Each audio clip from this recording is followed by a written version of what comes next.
Turn that damn camera off right now and show me some ID. The camera stays on, and I need to know why you stopped me first. I don't need a reason to stop anyone in this neighborhood, sweetheart. Actually, you need reasonable suspicion under the Fourth Amendment. Don't get smart with me. I've been doing this since before you were born. You know, sometimes a single moment, just one little event, can rip the curtain back on an entire system. Today, we're going to break down how one single routine traffic stop, a stop that lasted just 11 minutes, didn't just end a police officer's career. Nope, it set off a huge wave of reform that we're still feeling the effects of today. Okay, let's get into it. And this right here, this is the person at the very heart of our story, Detective Keisha Williams. Her words, they just perfectly capture what this whole thing is about, right? This wasn't about a speeding ticket. This was about a fundamental choice you have to make when you're staring injustice right in the face. Do you stay silent or do you demand accountability? So let's set the scene. Picture this. It's a Sunday morning. Detective Williams, who's a police detective herself, just off duty, is on her way to church. Simple enough. But then she gets pulled over by Officer Rick Sullivan. And what should have been a totally routine, professional stop, well, it turned into something else entirely, and fast. When you look at the body cam footage, the contrast is just, wow. It's startling. On one side, you've got Detective Williams. She is cool, calm, and professional. She knows her rights, and she asserts them. And on the other side, you have Officer Sullivan, a 22-year veteran of the force, getting more and more hostile, making racially charged comments, all while having no idea he's talking to another cop. It turns out that this one explosive stop was really just the tip of the iceberg. I mean, once investigators started to pull on that thread, they realized this wasn't some one-off, isolated incident. Oh no, this was a pattern of behavior that had been going on either unnoticed or, worse, ignored for years. And when they actually crunched the numbers from his record, the data told a story that was just impossible to deny. Over a 5-year stretch, Sullivan was three times more likely to search on minority driver than a white driver. The bias was right there, clear as day, in black and white. So then the FBI gets involved, and suddenly the floodgates just burst open. They found 17 other people, 17, who had their own stories about being stopped by Sullivan, and they were all willing to testify about his abuse and his comments. 17 people who were finally ready to be heard. And their stories, they're just harrowing. You have a teacher who was pulled over and repeatedly asked if she really owned her own car, a software engineer handcuffed and humiliated in front of his whole neighborhood, a mother detained on the side of the road while her little girl just cried in the back seat, and maybe the most chilling of all, a young man beaten so badly he ended up in the hospital, only to have his official complaint completely dismissed. But here's where it gets even crazier. This wasn't just one guy acting on his own. The investigation uncovered that Sullivan had actually mentored 3 younger officers. He taught them his methods, he passed on his biases. So that whole one bad apple idea, you can throw that out the window. This was a poison that was spreading right through the roots of the department. Okay, so you've got this absolute mountain of evidence. Where does it go from here? Well, the fight for accountability moves from the street right into the courtroom.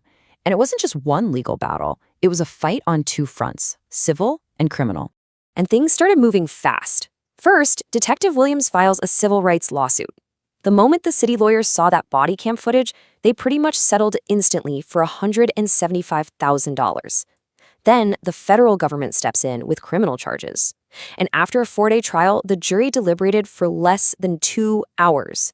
Think about that. Less than 2 hours to find Sullivan guilty on every single count.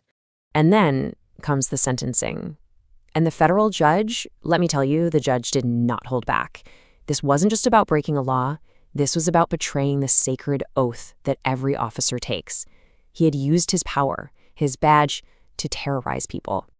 So when all the dust settled, you have these 2 people on completely opposite tracks. Sullivan lost everything. His job, his pension, his house, his freedom. He now works for $12 an hour at a hardware store. Detective Williams, on the other hand, she took this horrible experience and turned it into a powerful force for good, becoming a trainer on police misconduct and an advocate for citizens' rights. But you know, this story is so much bigger than just one cop's downfall and one detective's victory. This case literally forced the entire Riverside Police Department to take a long, hard look in the mirror, and what they saw forced them to totally transform, going from a problem agency to a national model for reform. And they didn't just slap a Band-Aid on it. No, this was a complete top-to-bottom overhaul. They fired Sullivan's mentees. They made body cameras mandatory for everyone. They built a new early warning system to flag problem officers before things get out of hand. And this is huge. They created a civilian review board that actually had the power to subpoena people. They changed pretty much everything.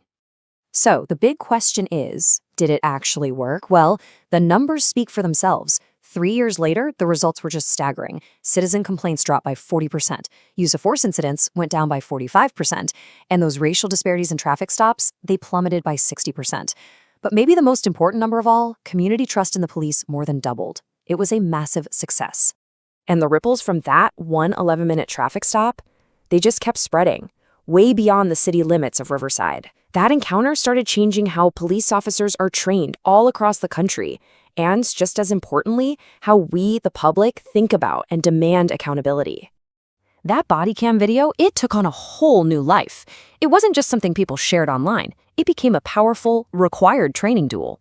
It's now shown in police academies and law schools as this perfect, real-world lesson on exactly what not to do, and a crash course in constitutional law. You know how sometimes a single line from a video just catches fire? That's exactly what happened here. That phrase, "then you should know better," it went viral. It became a trending hashtag, a rallying cry for people everywhere to share their own stories, sparking this huge national conversation about accountability. And back where it all started, in Riverside, something really beautiful and lasting came out of all this. Detective Williams' own church, the one she was driving to that morning, established the Keisha Williams Fellowship. It's a scholarship to honor her courage and to help inspire that same courage in the next generation of leaders. So when you boil it all down, what are we really left with? It all comes back to these simple things, right? One Sunday morning, one traffic stop, and one person. One detective who knew her rights and absolutely refused to be intimidated. It's just an incredible reminder of how the courage of a single individual can set off a chain reaction that can reshape everything. And all of this leaves us with a really critical question, one that's more relevant now than ever. In an age where a camera is in every pocket, what does real accountability look like? When you combine knowledge of your rights, the raw courage to stand up for them, and a camera to bear witness, maybe, just maybe, that's the most powerful combination for change we've ever had. Imagine this. It's a quiet Sunday morning. A woman's just driving to church, nothing out of the ordinary. But then, a traffic stop. And this isn't just any traffic stop. This one, lasting only 12 minutes, is about to set off an absolute firestorm. We're talking a 22-year career down the drain, a federal investigation, the whole shebang. And it all kicked off with one single, aggressive command. Okay, so we're just gonna drop you right into the thick of it. This is how it all starts. No license and registration, please. Nope, just this hostile command from an Officer Rick Sullivan. Right from the get-go, the tone is set, and it is pure, unfiltered aggression. And her response? Man, it is something else. She's calm, she's firm, and she immediately makes it crystal clear that she knows her rights. You can tell right away, she is not intimidated. She is not backing down, and you just know this was not the reaction Officer Sullivan was expecting at all. And there it is, the condescension, the absolute contempt, and just a stunningly wrong claim of authority. I mean, Sullivan isn't just being aggressive here. He's literally claiming a power he does not have, all while talking down to the woman he just stopped. So, you have to be wondering, who are these two people at the center of this insane roadside showdown? To really get why this whole thing just exploded, we've got to back up a little and figure out exactly who they were before this moment. All right, so on one side of this, you've got Detective Keisha Williams. She's with the LA County Sheriff's Department. And get this, her specialty is internal affairs. Yeah, she investigates police misconduct. She's part of that division that, other cops are often pretty scared of, the ones who hold them accountable. Then, on the other side, you've got Officer Rick Sullivan, a 22-year veteran almost at retirement. His whole reputation is being old school, which is basically code for someone who's not a fan of modern policing or accountability. Okay, let's get back to the stop. Now that we know who we're dealing with, you can see exactly how Sullivan's old-school attitude is about to turn a totally routine situation into a mistake that will literally end his career. So Detective Williams just calmly corrects him. She cites the actual bedrock of U.S. traffic law. See, she's not arguing with him, she's just stating a legal fact. And this is a direct challenge to his completely baseless claim of authority. And, let's just say he does not take it well. So when she says reasonable suspicion, that's not just some phrase she's throwing around. It's a very specific legal standard. It's not a hunch. It's not a gut feeling. It means an officer needs actual, concrete, specific facts to believe a crime is happening to even justify the stop in the first place. And as we're about to see, Officer Sullivan, well, he had absolutely none. So instead of, acknowledging the law, Sullivan just pulls the age card. He tries to appeal to his own authority. He's basically dismissing what she knows because he has no facts to back himself up. It's a classic intimidation tactic, right? But it is so not working on Detective Williams. And when his words don't work, his actions get way more threatening. He puts his hand on his weapon and orders her out of the car, with zero legal reason to do so. And the craziest part? His own body camera is recording every single unconstitutional move he makes. And this is the moment. This is where the mask just completely slips off. With this one sentence, Sullivan pretty much reveals this stop was never about a traffic violation or its safety. It was about who she was. And he just admitted his own prejudice on camera. Okay, so after that statement, which was just so blatantly biased, the entire dynamic of this whole thing is about to do a complete 180. See, Officer Sullivan thinks he's in total control. He has absolutely no idea who he is messing with. He's clearly annoyed that she knows the law, right? So Sullivan asks this sarcastically. It's meant to be an insult. But what he doesn't realize is that this question is the setup for one of the most incredible power shifts ever caught on bodycam. So she just calmly reaches into her purse, but she's not going for the ID he demanded. Nope. She pulls out her badge and says, "I'm Detective Keisha Williams." And with those 4 words, you can just feel the ground completely crumble beneath Officer Sullivan's feet. Look, it's not just that she's a cop, it's what kind of cop she is that changes everything. Internal affairs. Her entire job, her whole career, is investigating officers exactly like Rick Sullivan. He didn't just pull over another officer. He pulled over his own personal, career-ending nightmare. I mean, this is the moment. Everything changes. In a split second, she goes from being the target of his illegal stop to the lead investigator of her own case. With this one single line, she asserts her real authority, and it is absolute. The body camera footage is just incredible here. You can literally see the transformation on his face. All that arrogance, that condescending attitude, it just evaporates. It's gone. And it's replaced by the pale, wide-eyed shock of a man who knows, in that exact moment, he just blew up his entire career. So what happens next? Well, it was swift and it was brutal.